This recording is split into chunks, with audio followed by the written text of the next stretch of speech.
సంబంధించి రాష్ట్ర భవిష్యత్తుకు సంబంధించి అత్యంత ప్రాధాన్యత కలిగినటువంటి అంశం.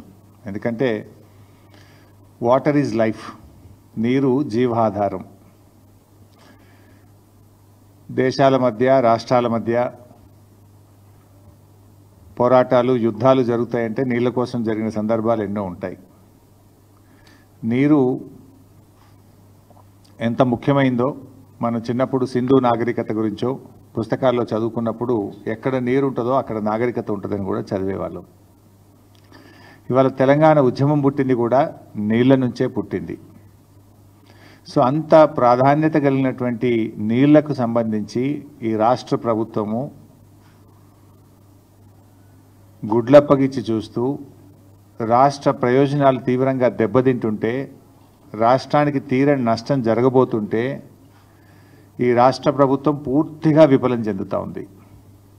అందువల్ల అట్లాంటి ఒక ప్రధానమైనటువంటి అంశం మీద ఈరోజు మేము మాట్లాడాలనుకుంటా ఉన్నాం.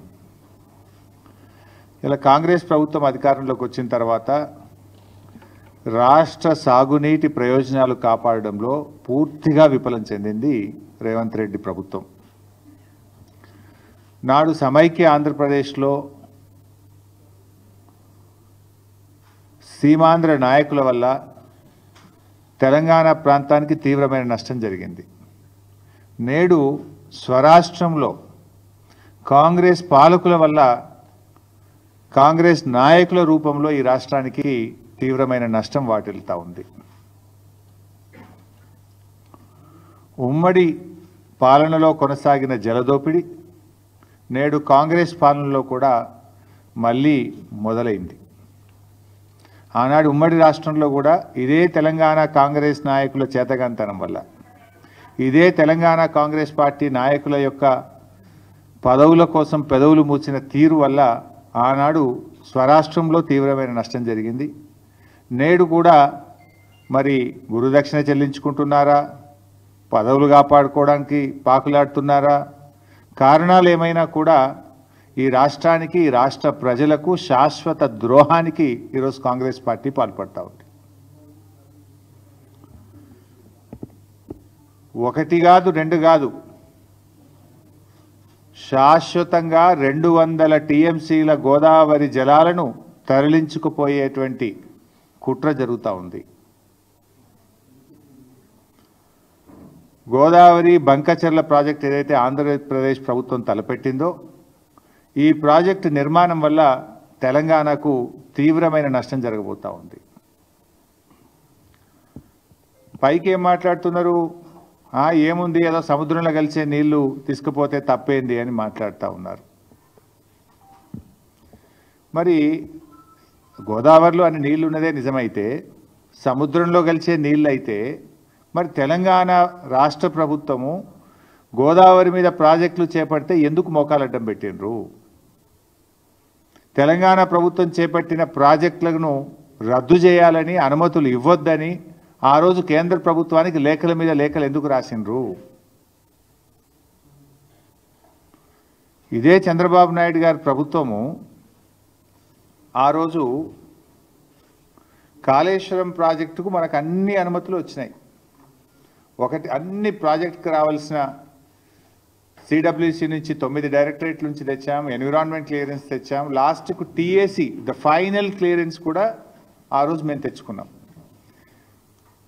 ఇదే తెలుగుదేశం ప్రభుత్వం ఆనాడు 2018లో అధికారంలో ఉన్నప్పుడు కేంద్ర జలవనరుల శాఖకు రాసిన ఉత్తరం ఇది. ఇందులో చాలా స్పష్టంగా ఏం రాస్తారంటే,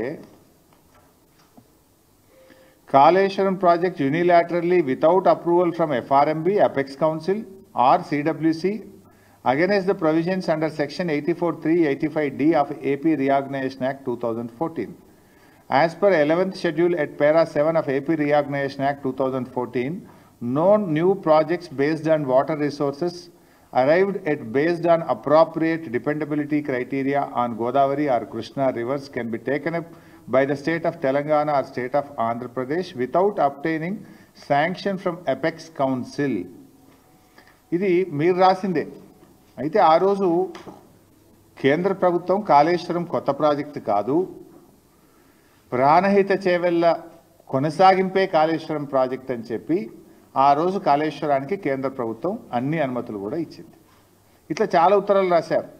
చివరికి మనం తుమ్మిళ్ళ లిఫ్ట్ ఇరిగేషన్, మన భక్త రామదాస్ లిఫ్ట్ ఇరిగేషన్ కట్టాం గోదావరి మీద. భక్త రామదాస్ అనేది కూడా ఆల్రెడీ ఉన్న ఆయకట్టే, అది ఎస్ఆర్ఎస్పిలో భాగంగా ఉన్న ఆయకట్టుకు టేలెండ్కు నీళ్లు రావడం లేదని మనము చిన్న లిఫ్ట్ పెట్టి పాలేరు నియోజకవర్గానికి నీళ్ళు ఇచ్చాం. ఈ లిఫ్ట్ కూడా ఆపేయాలి, దీన్ని రద్దు చేయాలి, ఈ లిఫ్ట్ కట్టనీయొద్దు అని చెప్పి కూడా అప్పటికి ఆంధ్రప్రదేశ్ ప్రభుత్వం కేంద్ర ప్రభుత్వానికి సిడబ్ల్యూసికి లేఖ రాసింది. ఇట్లా చాలా లెటర్లు. ఇది చంద్రబాబు నాయుడు గారు స్వయంగా రాసిన లెటర్. మీరు పాలమూరు ఎత్తిపోతల పథకానికి అనుమతి ఇవ్వద్దు, దిండి ఎత్తిపోతల పథకానికి అనుమతి ఇవ్వద్దు, ఇది కొత్త ప్రాజెక్టు, మీరు ఎట్లా స్టార్ట్ చేస్తారు, దీన్ని ఆపాలి అని చెప్పి స్వయంగా చంద్రబాబు నాయుడు గారు ఆయన ఓన్ హ్యాండ్ రైటింగ్తో రాసిన లెటర్. సరే, ఇట్లా ఇవన్నీ ఒకటి కాదు రెండు కాదు, ఆంధ్రప్రదేశ్ ప్రభుత్వం రాసిన 20-30 లెటర్లు ఇవి. తెలంగాణ ప్రాజెక్టులకు అడ్డుపడుతూ తెలంగాణ ప్రాజెక్టులను నిలిపివేయాలని, అనుమతులు ఇవ్వొద్దని, మీరు ఎట్లా కడతారని కోర్టుల్లో కేసులు వేశారు, కేంద్ర ప్రభుత్వం దృష్టికి తీసుకుపోయినరు, గ్రీన్ ట్రిబ్యునల్లో కూడా కేసులు వేసిండ్రు. అయితే ఈరోజు మరి నేను అడుగుతా ఉన్నా, గోదావరి బనకచెర్ల ప్రాజెక్టు కొత్త ప్రాజెక్టు కాదా? అసలు కేంద్ర ప్రభుత్వం ఎందుకు నిద్రపోతూ ఉంది? ఈరోజు మన రాష్ట్రంలో ఏపీ రీఆర్గనైజేషన్ యాక్ట్ తర్వాత ఇటు తెలంగాణలోనైనా అటు ఆంధ్రప్రదేశ్లోనైనా కొత్త ప్రాజెక్టు చేపట్టాలంటే కేఆర్ఎంబి జిఆర్ఎంబి అనుమతి తీసుకోవాలి. ఆ నదీ పరివాహక ప్రాంతంలో ఉన్నటువంటి రాష్ట్రాల నుంచి అంతర్రాష్ట్ర ఒప్పందం జరగాలంటే నదీ పరివాహక ప్రాంతంలో ఉండే అన్ని రాష్ట్రాలు ఒప్పుకోవాలి. నంబర్ 3, ఏపీ రీఆర్గనైజేషన్ యాక్ట్ ప్రకారంగా ఎపెక్స్ కౌన్సిల్లో కొత్త ప్రాజెక్టు అనుమతి పొందాలి. Number 4, central water commission clearance తీసుకోవాలి. నంబర్ 5, ఎన్విరాన్మెంట్ క్లియరెన్స్ తీసుకోవాలి. ఏ అనుమతి కూడా లేదు. ఇప్పుడు గోదావరి బనకచెర్ల ప్రాజెక్టుకు ఏ అనుమతి లేదు. నేను పైన చెప్పిన దాంట్లో ఏ ఒక్క అనుమతి లేకుండా నియమ నిబంధనలన్నీ బుల్డోజ్ చేస్తూ కేంద్రం జుట్టు తన చేతుల్లో ఉంది అని చెప్పి ఇష్టారీతిన రాత్రికి రాత్రి ప్రాజెక్టు రూపకల్పన చేసి ఇవాళ టెండర్లు పిలిచి ముందుకు పోతా ఉన్నారు. ఇది ఎక్కడి పద్ధతి అని నేను అడుగుతా ఉన్నా. అంటే మేము కాళేశ్వరం కడతానో, భక్త రామదాస్ కడతానో, మేము పాలమూరు కడతానో, దిండి కడతానో, ఆ రోజు కేంద్ర ప్రభుత్వానికి లేఖలు రాస్తారు, సిడబ్ల్యూసికి లేఖలు రాస్తారు, గ్రీన్ ట్రిబ్యునల్లో కేసు వేస్తారు, హైకోర్టులో కేసు వేస్తారు, సుప్రీంకోర్టులో కేసులు వేసి మోకాలు అడ్డం పెట్టే ప్రయత్నం చేస్తారు. కానీ ఇవాళ మీరు మేము కట్టిన అన్నీ కూడా పాత ప్రాజెక్టులు. పాలమూరు అయినా ఉమ్మడి ఆంధ్రప్రదేశ్లో స్టార్ట్ చేసింది, కాళేశ్వరం అయినా ఉమ్మడి ఆంధ్రప్రదేశ్లో స్టార్ట్ చేసింది. కానీ మీరు ఇలా కొత్త ప్రాజెక్టును నియమ నిబంధనలన్నీ కూడా ఉల్లంఘించి ఇవాళ ఆంధ్రప్రదేశ్ కడతా ఉంది.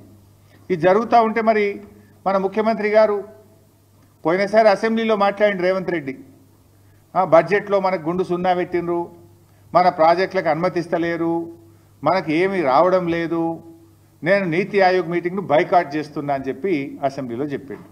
ఏమిచ్చిండ్రు? నువ్వు కడతామన్న మూసీ సుందరీకరణకు ఇదివరకు డిఫెన్స్ ల్యాండ్ రాలే. మూసీ సుందరీకరణ ప్రాజెక్టుకు ఇప్పటికీ అదేది వరల్డ్ బ్యాంక్ నుంచి అప్పు తెస్తామంటే ఫైల్ రిటర్న్ కొట్టిండ్రు. ఏది నీ మెట్రో రైలుకి ఇంతవరకు అనుమతి వచ్చింది లేదు. నువ్వు ఆ రోజు బడ్జెట్లో అయితే గుండు సున్నా, నువ్వే నీతి ఆయోగ్ మీటింగ్ బహిష్కరిస్తా అన్నాడు. మరి నిన్న నేను పొద్దుగాలనే అందరికంటే ముందు పోయి కూర్చున్నాడు. నేను నీతి ఆయోగ్ మీటింగ్లో అందరికంటే ముందు పోయి రేవంత్ రెడ్డి రాత్రే పోయిండు, పొద్దుగాల ఫస్ట్ కూర్చున్నాడు, మంచి రాముడు మంచి బాలు లెక్క కూర్చున్నాడు.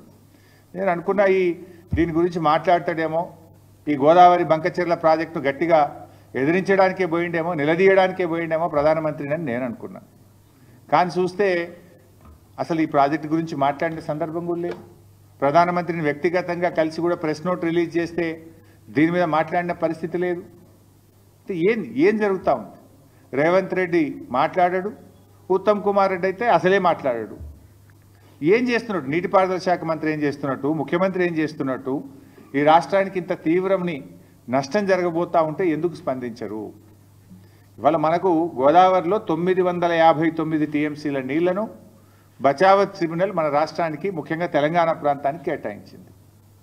మరి ఆ 959 టీఎంసీలను మనం వాడుకోవాలి కదా. ఇవాళ పైకి ఏం మాట్లాడుతున్నారు? లేదా ఇవి సముద్రంలో కలిసే నీళ్ళు అంటున్నారు. సముద్రంలో కలిసే నీళ్లు కావివి. తెలంగాణ రాష్ట్రం వాటిని వాడుకోలేదు కనుక, పూర్తి స్థాయి వినియోగంలోకి తేలేదు కనుక ఆ నీళ్లు కిందికి ప్రవహిస్తూ ఉన్నాయి. రేపు తెలంగాణ 959 టీఎంసీలు పూర్తిగా వినియోగించుకుంటే అక్కడ నీళ్లు ఉండవు. దీని వెనుక ఉన్న కుట్ర ఏంది? ఇవాళ ఇప్పటికే ఆంధ్రప్రదేశ్ గోదావరి నది మీద ట్రిబ్యునల్ వేయాలని చెప్పి సెక్షన్ 3 కింద కేంద్ర ప్రభుత్వానికి కంప్లైంట్ చేసింది. సో గోదావరి ట్రిబ్యునల్ వచ్చే లోపే ఈ బనకచెర్ల ప్రాజెక్టును త్వరితగతిన నిర్మించి, ఆల్రెడీ ప్రజాధనం ఖర్చు అయిపోయింది, ఆల్రెడీ మేము ఖర్చు పెట్టేసినాము, దీనికి నీళ్లు కేటాయించండి అని చెప్పి ట్రిబ్యునల్ ద్వారా నీళ్లు తీసుకోవడానికి ఒక పథకం ప్రకారంగా జరుగుతున్న కుట్ర ఇది. ఎట్లా సాధ్యమైతే చెప్పండి? నిజంగా 959 నువ్వు పూర్తిగా వినియోగించుకున్నప్పుడు అప్పుడు నీళ్లు కిందికి పోతే దాన్ని లెక్క తేల్చాలి. దానికి సిడబ్ల్యూసీ ఉంది, హైడ్రాలజీ ఉంది, అన్ని క్లియరెన్స్లు తేవాలి కదా. ఏ క్లియరెన్స్లు లేకుండా వాళ్ళు కడుతూ పోతుంటే ఎందుకు రాష్ట్ర ప్రభుత్వం మౌనంగా ఉన్నది? ఎందుకు రాష్ట్ర ప్రభుత్వం దాన్ని అడ్డుకోలేకపోతున్నది? There are many forums. నిన్న నీతి ఆయోగ్లో రేవంత్ రెడ్డి ఎందుకు ప్రశ్నించలేదు నేను అడుగుతా ఉన్నా. ఇంకా బాధ కలిగే అంశం ఏంది? 8 ఎంపీలు కాంగ్రెస్ గెలిచే, 8 ఎంపీలు బీజేపీ గెలిచే. 16 ఎంపీలు గెలిస్తే ఏం లాభం ఈరోజు రాష్ట్రానికి? బడ్జెట్లో ఏమి రాదు. మన నీళ్లను కూడా తీసుకుపోతా ఉంటే బీజేపీ ఎంపీలు మాట్లాడరు, నా కాంగ్రెస్ ఎంపీలు మాట్లాడరు. పార్లమెంట్ను స్తంభింపజేయాలి కదా. ఏం చేస్తున్నట్టు బీజేపీ ఎంపీలు, కాంగ్రెస్ ఎంపీలు? ఎవరికి కూడా బాధ్యత లేదా? ఒకరు రాష్ట్రంలో అధికారంలో ఉన్నారు, ఇంకొకరు కేంద్రంలో అధికారంలో ఉన్నారు. కేంద్రంలో అధికారంలో ఉన్న వాళ్ళు చట్టాన్ని ఉల్లంఘించి పక్క రాష్ట్రం నీళ్లు తీసుకుపోయే ప్రయత్నం చేస్తుంటే కేంద్రంలో ఆ చట్టాన్ని అమలు చేయాల్సినటువంటి వాళ్ళు ఆపే ప్రయత్నం చేయరు. రాష్ట్రంలో అధికారంలో ఉన్న పార్టీ కానీ 8 ఎంపీలు కానీ ఇవాళ దాని మీద ఏ పోరాటం అయితే చేయాలనో, లీగల్గా కావచ్చు, చట్టపరంగా కావచ్చు, లేదా ప్రభుత్వ పరంగా కావచ్చు, లేదా ప్రజా పోరాటం కావచ్చు, దేనికి కూడా పట్టించుకోకుండా నిమ్మకు నీరెత్తినట్టుగా రాష్ట్రంలో ఉన్న కాంగ్రెస్ పార్టీ, కాంగ్రెస్ ప్రభుత్వం ఈరోజు మొద్దు నిద్రపోతున్నటువంటి పరిస్థితి ఉన్నది. ఇలా ముఖ్యంగా ఈ రాష్ట్రం నుంచి 2 కేంద్ర మంత్రులు ఉన్నారు, కిషన్ రెడ్డి గారు, బండి సంజయ్ గారు. మీకు బాధ్యత లేదా అని అడుగుతా ఉన్నా. మీరు ఈ రాష్ట్రానికి ప్రాతినిధ్యం వహిస్తూ ఈ రాష్ట్రానికి అన్యాయం జరుగుతూ ఉంటే మీరు ఏం చేస్తున్నారో నేను అడుగుతా ఉన్నా. కిషన్ రెడ్డి గారు, మీరు చాలా సీనియర్ నాయకుడు, ఎమ్మెల్యేగా కూడా పనిచేశారు. మరి మీరు సిడబ్ల్యూసీకి వెళ్ళి ఏ రకంగా గోదావరి బంకచెర్లకు అనుమతిస్తారో ప్రశ్నించారా? క్యాబినెట్ మీటింగ్లో ప్రధానమంత్రి గారికి మీరు చెప్పరా? ఇలా ఎంత దుర్మార్గం అంటే ఏ అనుమతి లేదు దానికి. నా జిఆర్ఎంబి అనుమతి లేదు, సిడబ్ల్యూసీ అనుమతి లేదు, ఎన్విరాన్మెంట్ క్లియరెన్స్ లేదు, అపెక్స్ కమిటీ అనుమతి లేదు. ఏ అనుమతి లేకుండానే కేంద్ర ప్రభుత్వం 50% నిధులు గ్రాంట్ కింద ఇస్తుందట. మరో 50% నిధులు ఎఫ్ఆర్బిఎంకు అదనంగా అప్పు తెచ్చుకోవడానికి అనుమతిస్తుంది అని చెప్పి చంద్రబాబు నాయుడు గారు స్వయంగా ప్రెస్ మీట్లో చెప్తున్నారు, పత్రికల్లో వార్తలు వస్తున్నాయి. ఎట్లా ఇస్తారు? ఒక చిన్న చెరువు కట్టాలంటేనే ఎన్విరాన్మెంట్ క్లియరెన్స్ అడుగుతారు, ఒక చిన్న ప్రాజెక్టు కట్టాలంటేనే మీకు వాల్తా చట్టము, ఈ చట్టము, ఆ చట్టము, రకరకాల అనుమతులు అడుగుతారు.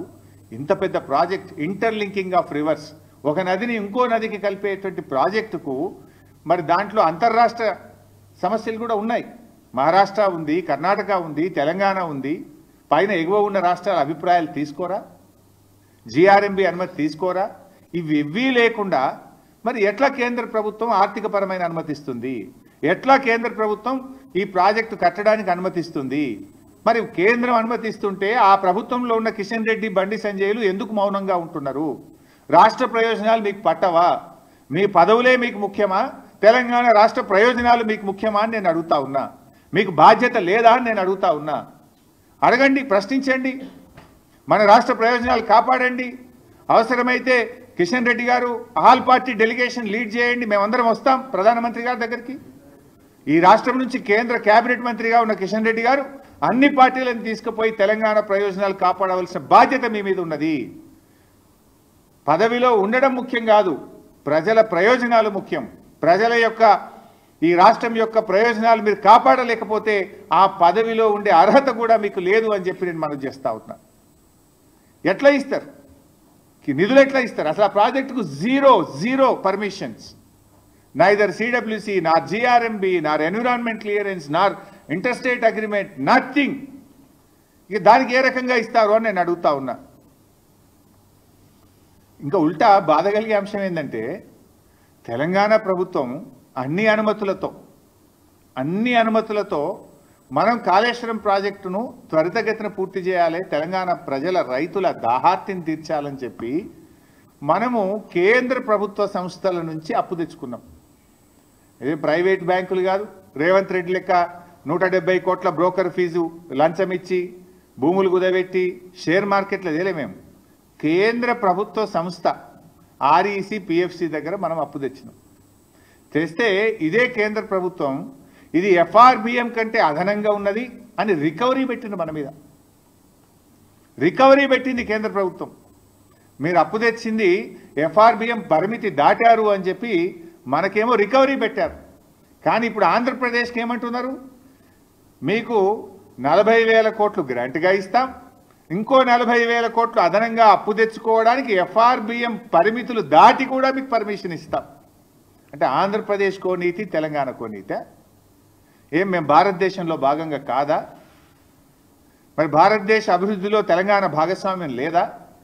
ఎందుకు తెలంగాణ పట్ల బీజేపీకి ఇంత కక్ష అని నేను అడుగుతా ఉన్నా. ఎందుకు బీజేపీ తెలంగాణ మీద పగబట్టింది అని నేను అడుగుతా ఉన్నా. ఇవాళ మీరు పోలవరం జాతీయ ప్రాజెక్ట్ ఇచ్చారు ఆంధ్రప్రదేశ్కు, సంతోషం, వి వెల్కమ్. మాకేం జలసీ లేదు. మాకెందుకు జాతీయ ప్రాజెక్ట్ ఇవ్వరు? మా పాలమూరు ఎత్తిపోతల పథకానికి ఎందుకు ఇవ్వరు? మా కాళేశ్వరంకి ఎందుకు ఇవ్వరు? మా సీతారామ ప్రాజెక్టుకి ఎందుకు ఇవ్వరు?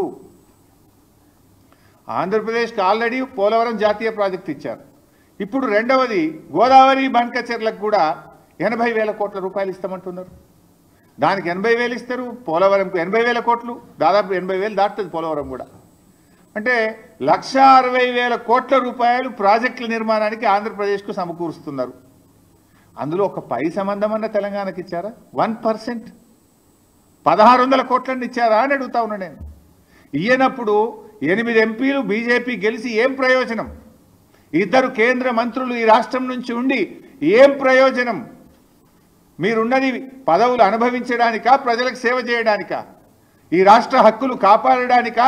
ఈ రాష్ట్ర హక్కులు హరిస్తుంటే కళ్ళు మూసుకొని కూర్చోవడానికి ఉన్నారా అని చెప్పి నేను అడుగుతా ఉన్నా.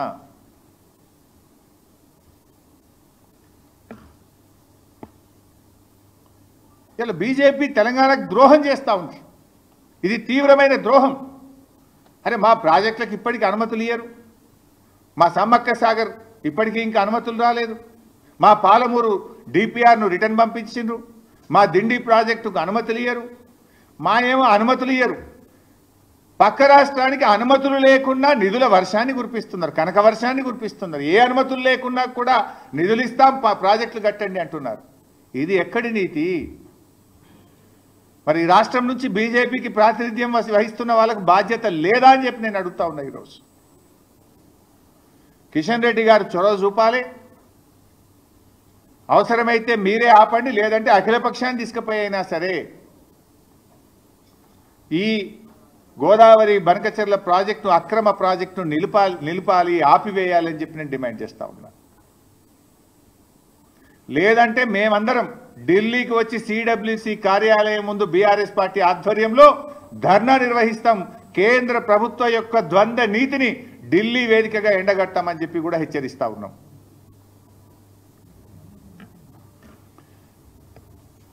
ఇవాళ కేసీఆర్ గారు చాలా ముందు చూపుతో ఆనాడు గోదావరి ట్రిబ్యునల్ వచ్చే ప్రమాదం ఉంది, కృష్ణాలో మనకు ఎక్కువ షేర్ వస్తుంది కనుక కృష్ణాలో మనకు స్కోప్ ఎక్కువ ఉందని 9 ఏళ్లు పోరాడి సుప్రీంకోర్టు మెట్లెక్కి కేసీఆర్ గారు సెక్షన్ 3ని కొత్త ట్రిబ్యునల్ను కృష్ణానది మీద సాధించారు. ఎందుకు? అక్కడ మనకు పరివాహక ప్రాంతం ఎక్కువ ఉంది, మనకు నీటి వాటా పెరుగుతుందని చెప్పి మేము సాధించినాం. ఆ రోజు గోదావరి మీద కూడా ఏదో ఒక రోజు ట్రిబ్యునల్ వస్తుందని ముందు చూపుతోని కేసీఆర్ గారు ఇవాళ ప్రాణహిత చేవెళ్ళకు ఆ రోజు 160 టీఎంసీలు ఉంటే కాళేశ్వరం ప్రాజెక్టుకు 240 టీఎంసీల నీటి కేటాయింపులు చేసినాం. దేవాదులకు 38 టీఎంసీలు ఉంటే 60 టీఎంసీల నీటి కేటాయింపులు చేశాం. సీతమ్మ సాగర్కు 67 టీఎంసీలు నీళ్లు కేటాయించాం. సమ్మక్క సాగర్కు 47 టీఎంసీలు కేటాయించాం. చెనాక కొరాటాకు 5 టీఎంసీలు, వార్ధా ప్రాజెక్టు తమ్మిడిహట్టి దగ్గర 20 టీఎంసీలు. ఇట్లా ఆ 969 టీఎంసీల మనకు నీటి కేటాయింపుల్లో దాదాపు 950 టీఎంసీలకు నీళ్లు కేటాయించి ప్రాజెక్టులను ప్రారంభించుకున్నాం. కొన్ని పూర్తి చేసుకున్నాం, కొన్ని ప్రాసెస్లో ఉన్నాయి. దాన్ని మీరు కొనసాగించి హక్కును కాపాడతారా? ఇవాళ నీవు ప్రాజెక్టులు పూర్తి చేయలేదు, నువ్వు పూర్తిగా నీళ్లు వాడతలేవు కనుక నీళ్ళు కిందికి పోతున్నాయి. రేపేమంటారు?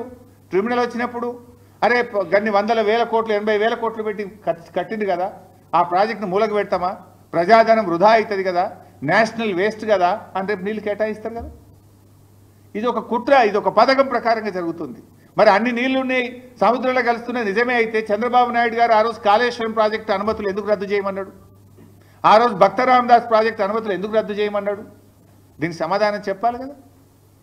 నీళ్ళు బాగున్నాయి అంటున్నావు కదా, ఉంటే మరి ఆ రోజు ఎందుకు ఆపమని లెటర్లు రాసినావు? అంటే ఇది ఒక కుట్ర.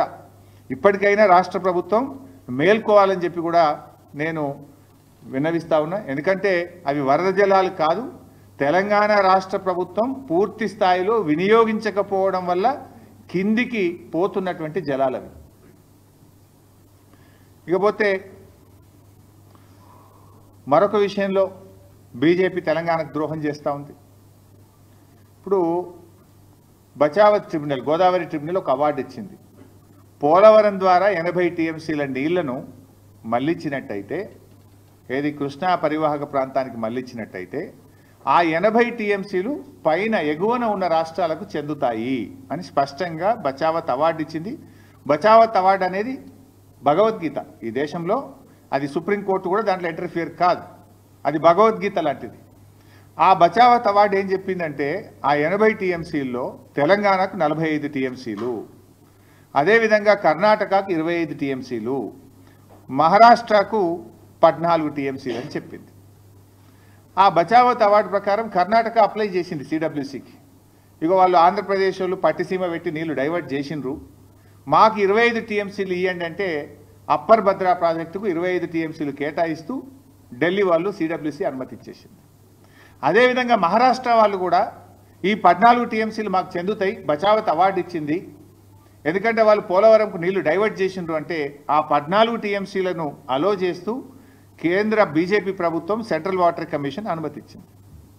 అదే పద్ధతిలో తెలంగాణ మనం 45 టీఎంసీలు మాకు దక్కుతాయి, ఓ బచావత్ అవార్డు ఇచ్చింది. ఈ 45 టీఎంసీలు మేము పాలమూరు ఎత్తిపోతల పథకానికి కేటాయించుకుంటున్నాము, దీనికి అనుమతి ఇవ్వండి అంటే డిపిఆర్ వాపసు పంపుతారు.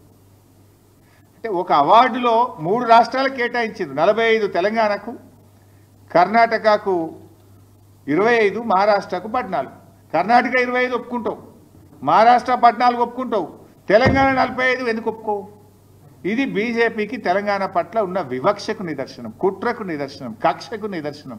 తెలంగాణకు బీజేపీ చేస్తున్న ద్రోహానికి ఇది ఒక ఉదాహరణ అని చెప్పి నేను మనవి చేస్తా ఉన్నాను. ఇంత దుర్మార్గంగా ఎట్లా వ్యవహరిస్తారు? సో అందువల్ల పాలమూరుకు ఈ డిపిఆర్ ఎందుకు వాపసు పంపిండ్రు? అదే బచావత్ ఇంకో మాట చెప్పింది, 90 టీఎంసీల కంటే ఎక్కువ తీసుకుపోయినా కూడా ఇదే నిష్పత్తిలో పై రాష్ట్రాలకు ఈ నీటి వాటాలు కృష్ణానదిలో కేటాయించాలి అని చెప్పిండు. ఇప్పుడు 200 టీఎంసీలు తీసుకుపోతా అంటుడు చంద్రబాబు గారు. 200 తీసుకపోతే బచావత్ ట్రిబ్యునల్ అవార్డు ప్రకారం ఏది 45-21-14 కదా రేషియో, 45 తెలంగాణ, 21 కర్ణాటక, 14 మహారాష్ట్ర. ఆ రేషియో ప్రకారంగా తెలంగాణకు ఎంత రావాలి? 112 టీఎంసీలు రావాలి. ఇప్పుడు కృష్ణాలో ఇంకో 112 అదనంగా రావాలి. 112 ఇవి పాతయి 45 కలిపితే ఎంత అవుతుంది? 147 టీఎంసీలు అవుతుంది. మన దిండికి నికర జలాలు ఇవ్వచ్చు, మన పాలమూరుకు నికర జలాలు ఇవ్వచ్చు, మన కల్వకుర్తికి కూడా నికర జలాలు కేటాయించుకోవచ్చు. మరి ఇది ఎందుకు అడగడు రేవంత్ రెడ్డి? అడగడు ఎందుకు? ప్రశ్నించడం ఎందుకు? ఆ రోజు వెనకట మీ అందరు మీరు కూడా సాక్ష్యం. ఆనాడు పోతిరెడ్డిపాడు పొక్క పెద్దగా చేసి పోరాడింది బీఆర్ఎస్, పోరాడింది ఒక్కడు పీజేఆర్. ఇదే ఉత్తమ్ గిత్తం వీళ్ళంతా పెదవులు మూసుకున్నారు మంత్రులుగా ఉండి. ఆ రోజు పోతిరెడ్డిపాడు పొక్క పెద్దగా చేసి కృష్ణా జలాలను రాయలసీమకు తరలించుకుపోతుంటే హారతులు పట్టింది కాంగ్రెస్ నాయకులే. ఇవాళ గోదావరి జలాలను అక్రమంగా ఆంధ్రప్రదేశ్ తరలించుకుపోతుంటే హారతులు పడుతున్నది ఈనాటి ముఖ్యమంత్రి రేవంత్ రెడ్డి గారు. ఇది మీరు తెలంగాణకు చేస్తున్న ద్రోహం. నాడైనా నేడైనా కాంగ్రెస్ తెలంగాణ పాలిట శాపంగా మారింది. ఈ రాష్ట్ర ప్రయోజనాలు కాపాడలేకపోతా ఉన్నారు. అసలు మీరు చూడండి ఒకసారి, ఏడాదినర్థం కాంగ్రెస్ పాలన ఏం సాధించింది? ఒక ప్రాజెక్టు కట్టినరా? ఒక పెండింగ్ ప్రాజెక్ట్ పూర్తి చేసిండ్రా? ఒక్క ఎకరానికి కొత్తగా నీళ్ళు ఇచ్చిండ్రా? చేసిండ్రు, కొన్ని పనులైతే చేసిండ్రు. ఏం చేసిండ్రు? కృష్ణా నది మీద ఉన్న ప్రాజెక్టులను కేఆర్ఎంబీకి అప్పచెప్తూ సంతకాలు అయితే పెట్టి వచ్చిండ్రు. మళ్ళా కేసీఆర్ గర్జిస్తే బీఆర్ఎస్ పోరాడితే అప్పుడు కళ్ళు తెరిచి లేలే మేము అప్పచెప్పమని అసెంబ్లీలో తీర్మానం చేసింది. ఇది మీరు చేసిండ్రు.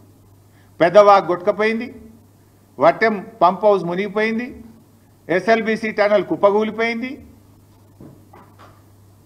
మొన్న మళ్ళా అదేంటి ఆ Srisailam right branch canal, Srisailam right branch canal lining పనులు ఆనాడు ఆంధ్రప్రదేశ్ స్టార్ట్ చేస్తే కేసీఆర్ గారు అపెక్స్ కౌన్సిల్లో మాట్లాడి ఆనాటి బీఆర్ఎస్ ప్రభుత్వం పోరాడి Srisailam right branch main canal లైనింగ్ను మేము ఆపించినాం. ఆ రోజు లైనింగ్ చేస్తే 90,000 క్యూసెక్కులు పోతాయి రోజుకు. ఇప్పుడు 40,000 పోతున్నాయి.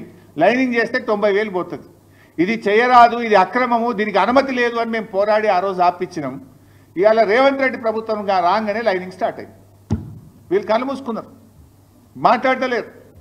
కేఆర్ఎంబీకి ప్రాజెక్టులు అప్పచెప్తా అంటావు, శ్రీశైలం రైట్ బ్రాంచ్ కెనాల్ లైనింగ్కు చేసి 90,000 క్యూసెక్కులు తీసుకుపోతామని లైనింగ్ పనులు ప్రారంభిస్తే దాన్ని కూడా ఈ ప్రభుత్వం నిలువరించలేకపోయింది, ఆపలేకపోయింది అనేటువంటి విషయాన్ని కూడా మనం చేస్తూ ఉన్నా. ఇక తర్వాత కేఆర్ఎంబీ పనిచేయదు, రాష్ట్ర ప్రభుత్వం అడగదు. మనకు కృష్ణానదిలో తాత్కాలిక ఒప్పందం ఉన్నది. ఇప్పుడు అవార్డు ఫైనల్ అయ్యేదాకా ఎట్లాగో ఇప్పుడు వాదనలు జరుగుతూ ఉన్నాయి. సెక్షన్ 3 కేసీఆర్ గారు సాధించిండ్రు. కృష్ణాలో మన ఫైనల్ షేర్ మనకు వస్తుంది. తాత్కాలికంగా 34% నీటి కేటాయింపులు, ఇది కూడా ఈల పుణ్యమే. అప్పుడు ఉమ్మడి ఆంధ్రప్రదేశ్లో ప్రాజెక్టులు కట్టకపోవడం వల్ల ఆనాడు ఉమ్మడి ఆంధ్రప్రదేశ్ అసెంబ్లీలో కేవలం 34% మనకు ఉండడం వల్ల ఆ తాత్కాలిక ఒప్పందం 34% వచ్చింది.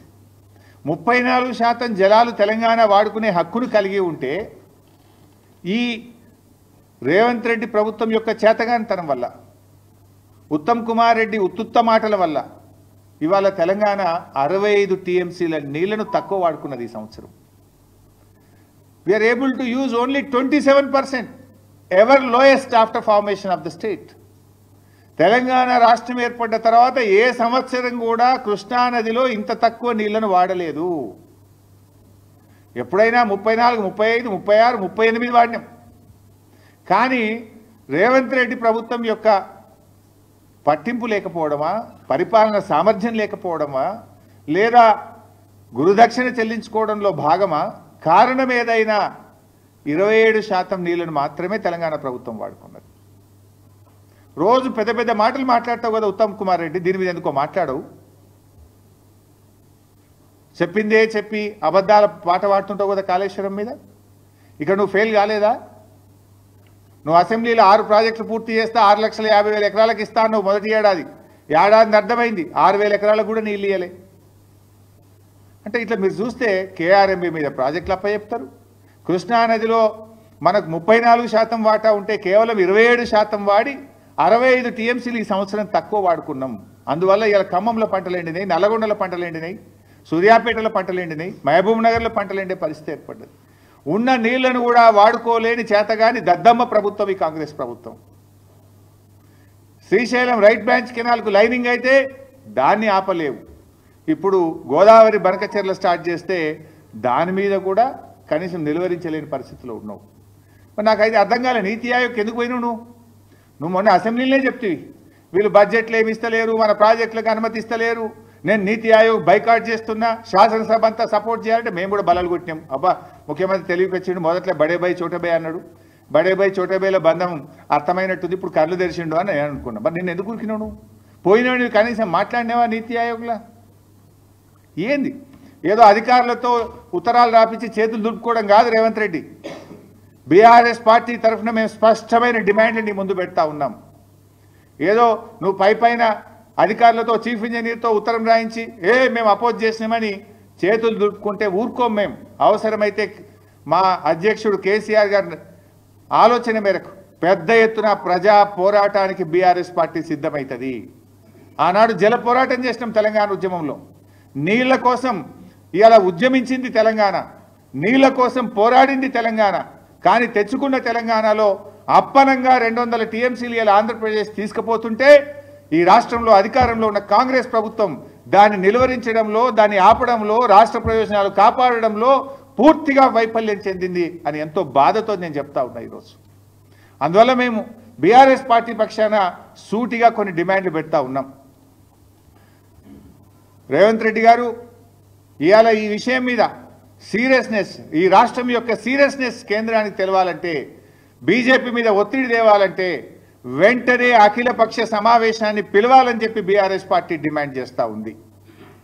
నంబర్ 2, ప్రత్యేక అసెంబ్లీ సమావేశం పెట్టి గోదావరి బనకచెర్ల ప్రాజెక్టును తెలంగాణ రాష్ట్రం తీవ్రంగా వ్యతిరేకిస్తుందని అసెంబ్లీలో చర్చించి అసెంబ్లీలో ఏకగ్రీవ తీర్మానం చేసి కేంద్ర ప్రభుత్వానికి పంపాలని చెప్పి మేము డిమాండ్ చేస్తూ ఉన్నాం.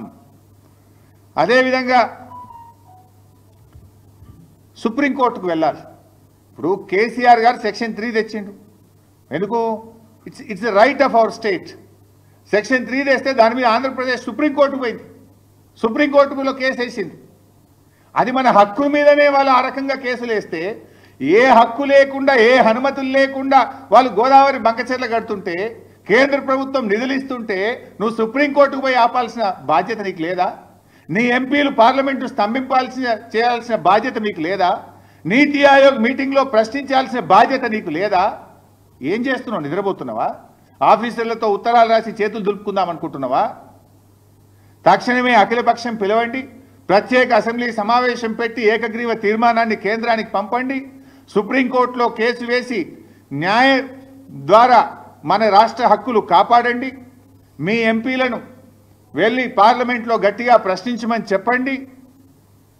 లేదంటే ప్రజలు తెలివైనటువంటి వాళ్ళు, అటు బీజేపీ తన బాధ్యతల్ని కేంద్ర మంత్రులు బీజేపీ నిర్వర్తించకపోయినా, రాష్ట్ర ప్రభుత్వం రాష్ట్ర హక్కులు కాపాడకపోయినా తప్పకుండా ప్రజలు కర్రుగాల్చి వాత పెడతారు, వదిలిపెట్టరు. ప్రజలు చరిత్రహీనులుగా మిగిలిపోతారు. తస్మాత్ జాగ్రత్త అని చెప్పి హెచ్చరిస్తూ, మా ఆవేదన రాజకీయం కాదు, మా ఆవేదన రాష్ట్ర ప్రయోజనాలు కాపాడడం, రాష్ట్ర హక్కులు కాపాడడం.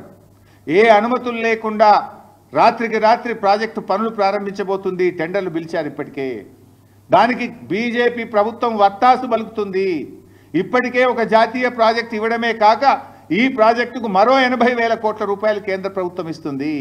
తెలంగాణకు 8 పైసలు ఇయ్యరు, మెడికల్ కాలేజ్ ఒకటి ఇయ్యరు, ఒక ప్రాజెక్టుకు రూపాయి ఇయ్యరు. అప్పు తెచ్చుకున్న డబ్బులను రికవరీ పెట్టి రాష్ట్ర ప్రయోజనాలను దెబ్బకొడుతున్నారు. మరి ఈరోజు రాష్ట్ర ప్రజలు ఆలోచిస్తున్నారు. రాష్ట్ర ప్రజల పక్షాన రాష్ట్ర భవిష్యత్తు దృష్ట్యా మేము ఒక బాధ్యత కలిగిన ప్రతిపక్ష పార్టీగా, ప్రజాప్రతినిధులుగా ఇటు కేంద్ర రాష్ట్ర ప్రభుత్వాలకు దృష్టికి తెస్తా ఉన్నాం. రాష్ట్ర ప్రభుత్వం కూడా మొద్దు నిద్ర వీడి తక్షణమే అఖిలపక్షం పిలవాలి, అసెంబ్లీ సమావేశాల్ని పిలవాలి, సుప్రీంకోర్టుకు వెళ్ళి మరి మన రాష్ట్ర హక్కులు కాపాడాలని చెప్పి డిమాండ్ చేస్తున్నాం. Thank you.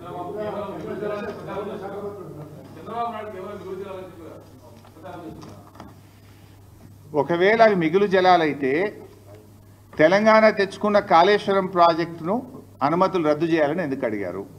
భక్త రామదాస్ ప్రాజెక్టుకు అనుమతులు ఇవ్వద్దని ఎందుకు అడ్డుకున్నారు? మిగులు జలాలైతే మరి మా ప్రాజెక్టులు పాలమూరుకు మిగతా ప్రాజెక్టులకు నీటి కేటాయింపులు ఎందుకు ఆపుతున్నారు? మీరు సహకరించాలి కదా. మీరు ఆ రోజు ఎందుకు లెటర్ల మీద లెటర్లు రాసి మా ప్రాజెక్టులు అడ్డుకున్నారు? సమాధానం చెప్పండి. అవి మిగులు జలాలు కావు.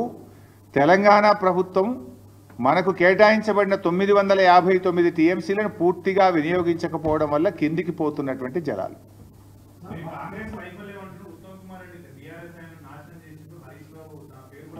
ప్రత్యేక సమావేశాలు అసెంబ్లీలో పెట్టమనండి. ఆల్రెడీ వైట్ పేపర్ పెట్టే మూతి వలిగేటట్టు సమాధానం చెప్పిన. మళ్ళీ ఏ అంశం మీద పెట్టాడో, ఎస్ఎల్బీసీ టనల్ ఎందుకు గూలిందో పెట్టాడా చర్చ పెట్టమని, కాళేశ్వరం మీద చర్చ పెట్టాడా పెట్టమని, లేదా గోదావరి బంకచెర్లలో రాష్ట్ర ప్రయోజనాలు కాపాడడంలో ఎట్లా ఫెయిల్ అయిందో చర్చ పెట్టమనండి. అసెంబ్లీ సాక్షిగా 3 కోట్ల మంది ప్రజలు చూసే సాక్షిగా మీ అందరి సాక్షిగా నేను చర్చించడానికి సిద్ధం, సమాధానం చెప్పడానికి సిద్ధంగా ఉన్నా. Thank you.